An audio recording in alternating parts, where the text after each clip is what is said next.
Assalamualaikum warahmatullahi wabarakatuh. Yang saya hormati Bapak Dr. Andus Nurdin Yunus ST SHMM selaku coach, kemudian Bapak Asril SPD selaku mentor, dan Bapak Ibu penguji serta pengawas yang hadir pada virtual conference saat ini. Perkenalkan, saya Zuhri Himawan Sirait, peserta Latsar Angkatan 2 kelompok 3 dengan nomor daftar hadir 11. Saat ini saya bertugas sebagai penyuluh olahraga di Dinas Pemuda Olahraga dan Pariwisata Kabupaten Pd Jaya. Saya akan memaparkan rancangan aktualisasi saya yang berjudul Promosi Permainan Olahraga Tradisional melalui Media Sosial di Dinas Pemuda Olahraga dan Pariwisata Kabupaten Pd Jaya. Latar belakang masalah: permainan olahraga tradisional adalah budaya kearifan lokal masyarakat Indonesia yang memiliki unsur olah fisik tradisional dan nilai sosial. Permainan olahraga tradisional juga berdampak positif bagi terwujudnya masyarakat yang sehat, bugar, dan berkecukupan gerak. Contoh permainan olahraga tradisional yang ada di Nusantara yaitu bakia, enggrang, gede-gede, hadang atau gobak sodor, ketapel, lari balok, panahan, layang-layang, engklek, dan lain-lain. Permainan olahraga tradisional semakin lama semakin tenggelam. Hal itu disebabkan beberapa hal seperti kurangnya promosi permainan olahraga tradisional kepada masyarakat, tidak adanya minat masyarakat untuk menggali permainan olahraga tradisional, tidak ada minat melombakan secara berjenjang, berkelanjutan, dan berkesinambungan, pengaruh budaya asing, maraknya permainan PlayStation, smartphone game, komputer game, dan sebagainya. Jika generasi saat ini tidak berusaha melestarikan, maka lambat laun permainan olahraga tradisional akan semakin tenggelam dan suatu saat akan punah. Sehingga identitas bangsa Indonesia sebagai bangsa yang berkebudayaan tinggi akan hilang. Dinas Pemuda Olahraga dan Pariwisata Pd Jaya harus mampu memanfaatkan sarana yang digunakan masyarakat zaman now dalam berkomunikasi, memanfaatkan media sosial secara produktif dan efektif untuk memberikan informasi dan media promosi bagi permainan olahraga tradisional kepada masyarakat, terutama untuk generasi muda. Contoh media sosial yang lagi viral saat ini adalah TikTok, Instagram, Facebook, WhatsApp, Snack Video, Twitter, YouTube, dan media sosial lainnya yang menjadi tren dan diminati banyak masyarakat. Tujuan umum dari rancangan aktualisasi ini adalah untuk menerapkan core value ASN, yaitu berakhlak, berorientasi pelayanan, akuntabel, kompeten, harmonis, loyal, adaptif, dan kolaboratif, serta mengetahui kedudukan dan peran ASN melalui konsep manajemen ASN dan smart ASN. Sedangkan tujuan khusus dari rancangan aktualisasi ini adalah sebagai berikut. A. Terlaksananya pemanfaatan media sosial TikTok dalam memberikan pelayanan terkait informasi dan promosi permainan olahraga tradisional melalui media sosial di Dinas Pemuda Olahraga dan Pariwisata Dispora Par Pd Jaya.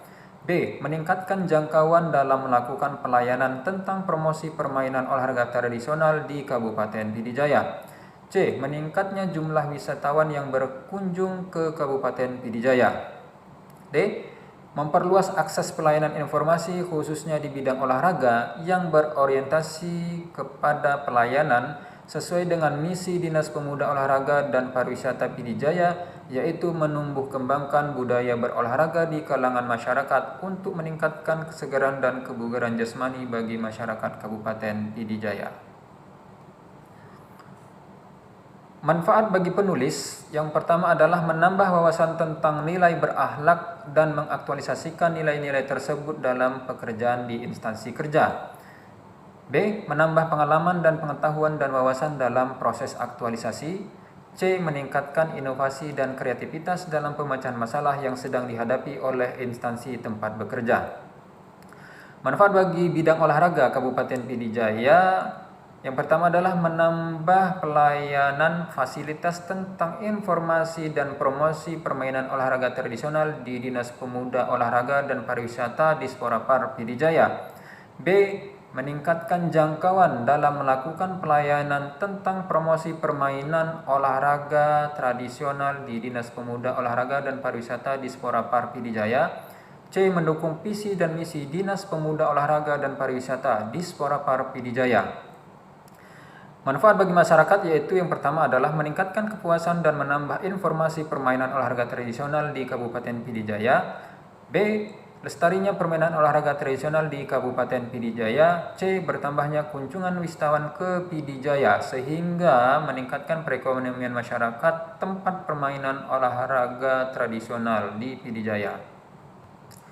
Berikut gambaran organisasi Dinas Pemuda dan Olahraga Pariwisata Dispora Par Kabupaten PD Jaya yang beralamat di Jalan Iskandar Muda, Kota Merdu, Kabupaten PD Jaya, Provinsi Aceh. Dinas Pemuda Olahraga dan Pariwisata adalah perangkat daerah yang merupakan unsur pelaksana urusan pemerintahan yang melaksanakan tugas urusan pemerintahan bidang kepemudaan, keolahragaan, dan kepariwisataan sesuai dengan ketentuan peraturan perundang-undangan yang berlaku. Visi dari Dispora Par yaitu terwujudnya sistem pembinaan dan pengembangan kepemudaan dan keolahragaan yang tangguh, berdaya guna dan mandiri serta mengembangkan destinasi pariwisata di Kabupaten PD Jaya.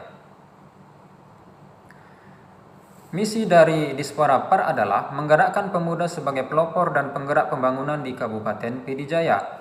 B. Menumbuh kembangkan budaya berolahraga di kalangan masyarakat untuk meningkatkan kesegaran dan kebugaran jasmani bagi masyarakat Kabupaten PD Jaya. C. Mewujudkan pemuda dan insan olahraga yang mandiri dan sejahtera di Kabupaten PD Jaya. D. Mengembangkan dan meningkatkan kepariwisataan yang berbasis masyarakat untuk meningkatkan pertumbuhan ekonomi yang berkualitas dan berkeadilan di Kabupaten PD Jaya. Berikut adalah struktur organisasi Dinas Pemuda Olahraga dan Pariwisata Kabupaten PD Jaya. Saat ini, Kepala Dinas Dispora Par Kabupaten PD Jaya adalah Bapak Saifuddin MPD. Identifikasi isu. Yang pertama, belum adanya promosi permainan olahraga tradisional melalui media sosial di Dinas Pemuda Olahraga dan Pariwisata Dispora Par PD Jaya. Yang kedua, rendahnya kehadiran dan kedisiplinan pegawai di kantor. Yang ketiga, masih kurangnya pegawai yang handal di bidang pengoperasian komputer. Berikut adalah tabel identifikasi isu berdasarkan isu, kondisi saat ini, dampak yang akan terjadi, dan pihak yang terdampak.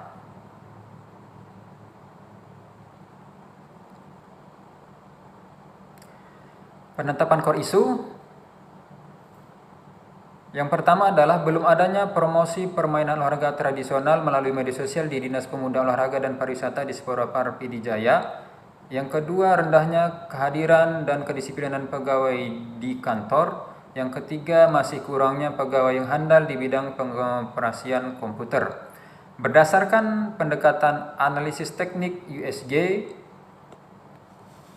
maka diperoleh satu isu dengan nilai USG tertinggi yaitu belum adanya promosi permainan olahraga tradisional melalui media sosial di Dinas Pemuda Olahraga dan Pariwisata Dispora Par PD Jaya.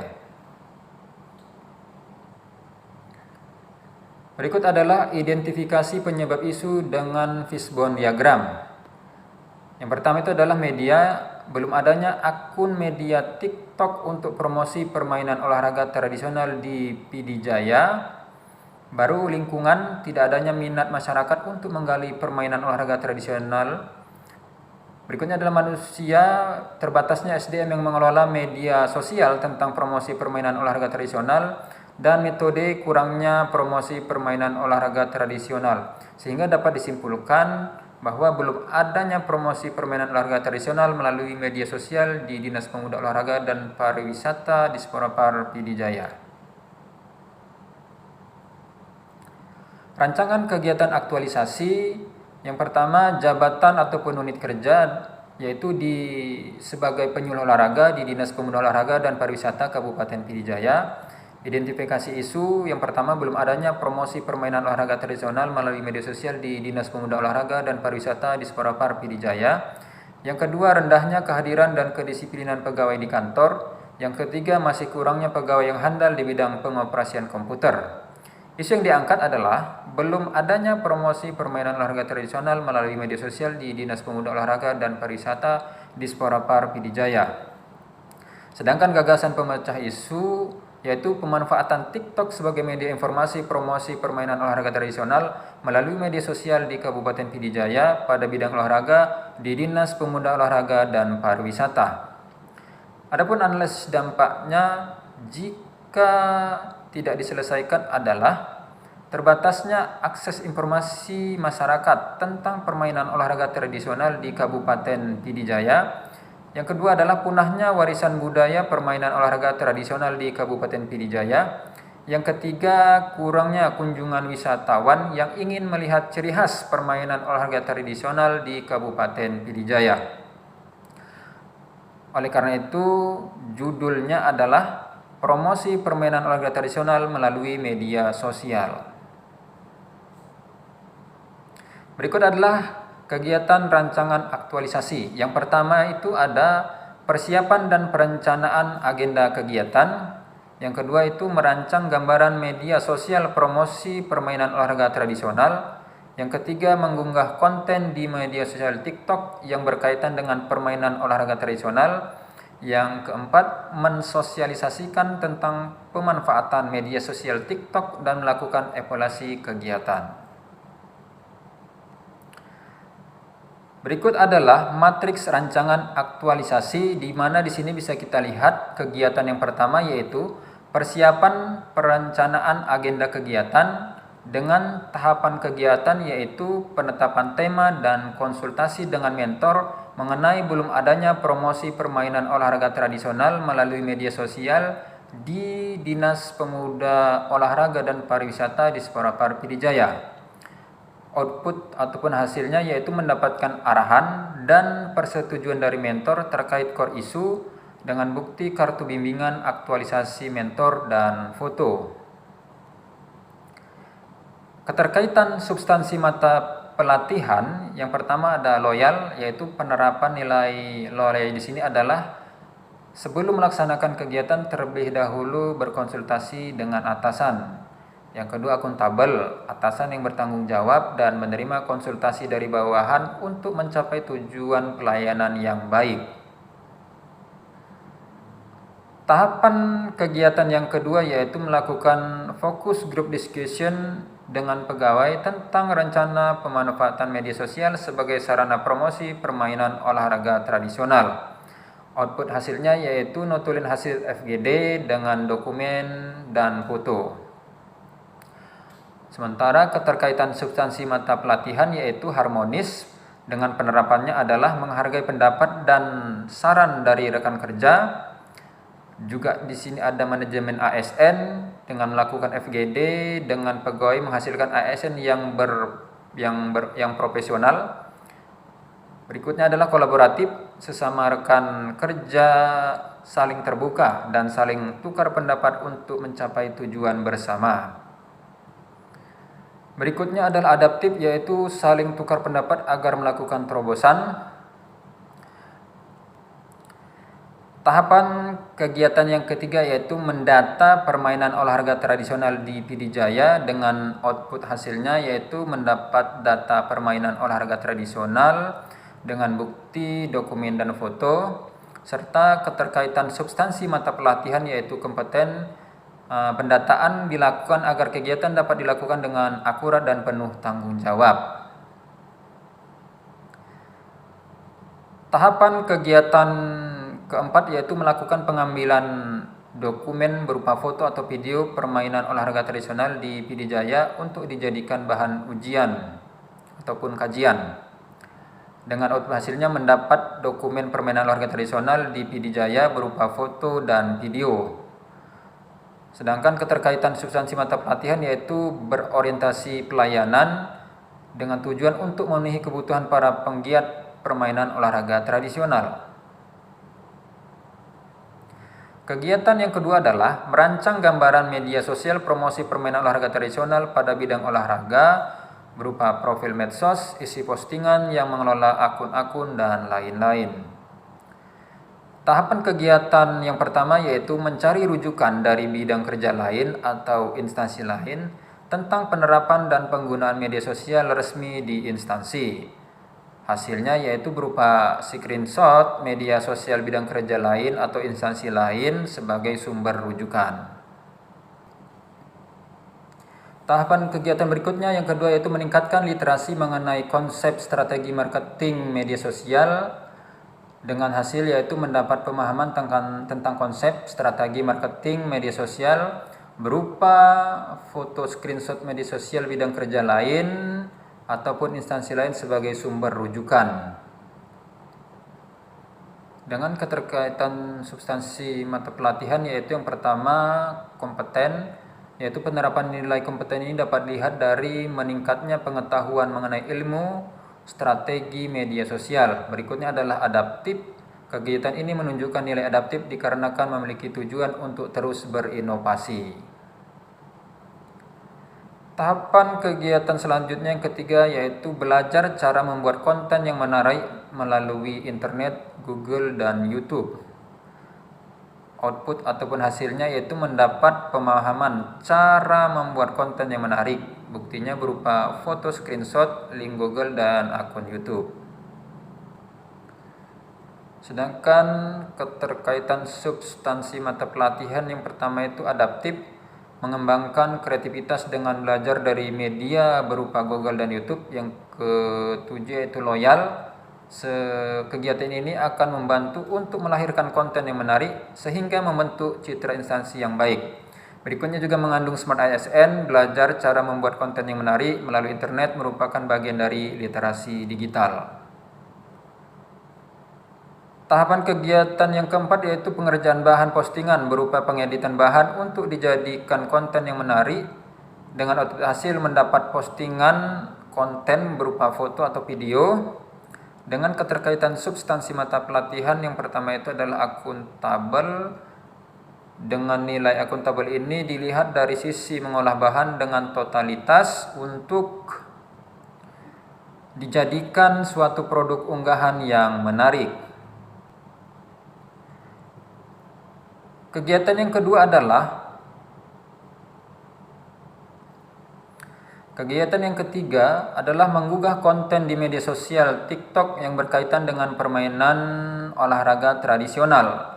Dengan tahapan kegiatan yang pertama membuat akun TikTok di media sosial dengan output hasilnya adanya akun TikTok promosi permainan olahraga tradisional berupa screenshot akun dan link media sosial TikTok.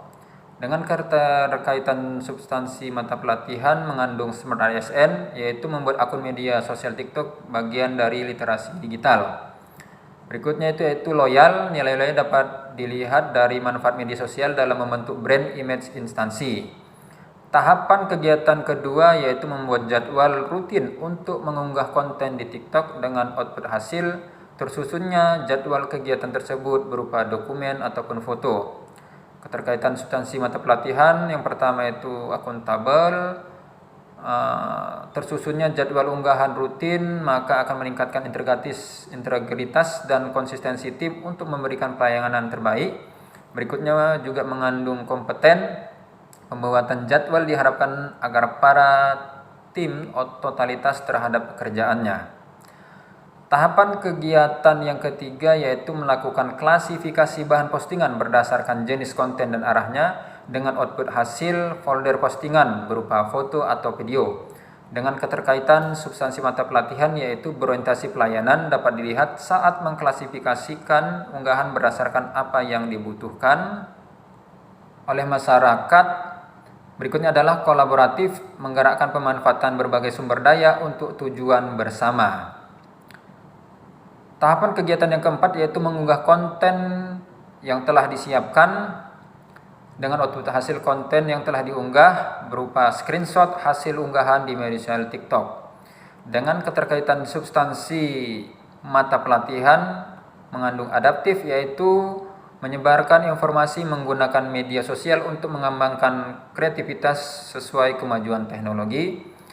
Yang berikutnya mengandung harmonis. Postingan konten ini bertujuan untuk membantu para penggiat olahraga tradisional. Kegiatan yang keempat yaitu mensosialisasikan tentang pemanfaatan media sosial TikTok dan melakukan evaluasi kegiatan. Dengan tahapan kegiatan yang pertama adalah mensosialisasikan kepada satuan kerja mengenai pemanfaatan media sosial TikTok untuk promosi permainan olahraga tradisional. Dengan output hasilnya yaitu pahamnya satuan kerja akan pemanfaatan media sosial TikTok untuk promosi permainan olahraga tradisional. Keterkaitan substansi mata pelatihan mengandung harmonis, yaitu penerapan nilai harmonis di sini adalah menunjukkan sikap saling bantu sesama rekan kerja.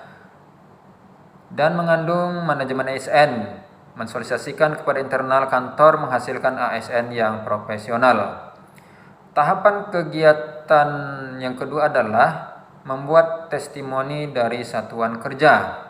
Output hasilnya adalah kita mendapatkan testimoni dari satuan kerja. Dengan keterkaitan substansi mata pelatihan mengandung kolaboratif, yaitu terjalinnya kerjasama antar bidang dan juga mengandung kompeten bekerja sama dengan bidang kerja lain untuk menghasilkan pekerjaan dengan kualitas terbaik. Tahapan kegiatan yang ketiga yaitu mensosialisasikan kepada penggiat permainan olahraga tradisional tentang layanan informasi melalui media sosial TikTok yang diberikan oleh instansi Disporapar Kabupaten Pidijaya. Dengan output hasilnya yaitu menambah pengetahuan penggiat permainan olahraga tradisional tentang layanan promosi melalui media sosial TikTok. Dengan keterkaitan substansi mata pelatihan yaitu berorientasi pelayanan. Kegiatan ini membantu para penggiat permainan olahraga tradisional untuk mempromosikan permainan olahraga tradisional yang digelutinya. Dan juga mengandung loyal, yaitu kegiatan ini bertujuan untuk mempromosikan sekaligus melestarikan permainan olahraga tradisional. Tahapan kegiatan yang keempat yaitu mengevaluasi hasil postingan dengan outputnya yaitu notulensi ataupun hasilnya berupa foto. Dengan keterkaitan substansi mata pelatihan mengandung akuntabel, evaluasi merupakan pelaksanaan kegiatan dengan penuh tanggung jawab.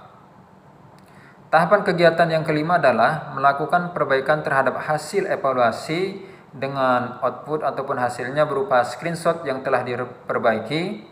Dengan keterkaitan substansi mata pelatihan berupa adaptif, melakukan perbaikan memiliki tujuan untuk terus berinovasi dan mengembangkan kreativitas.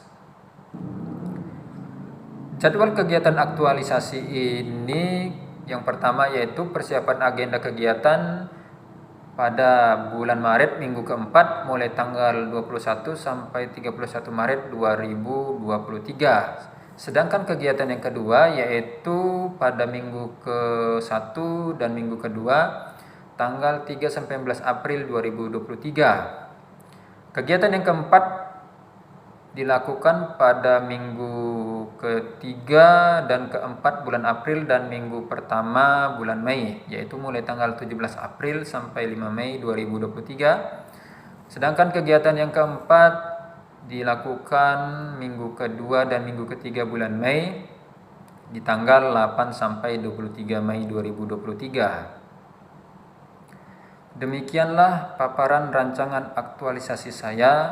Lebih dan kurang saya mohon maaf. Usikum wa nafsi bitaqwallah. Wassalamualaikum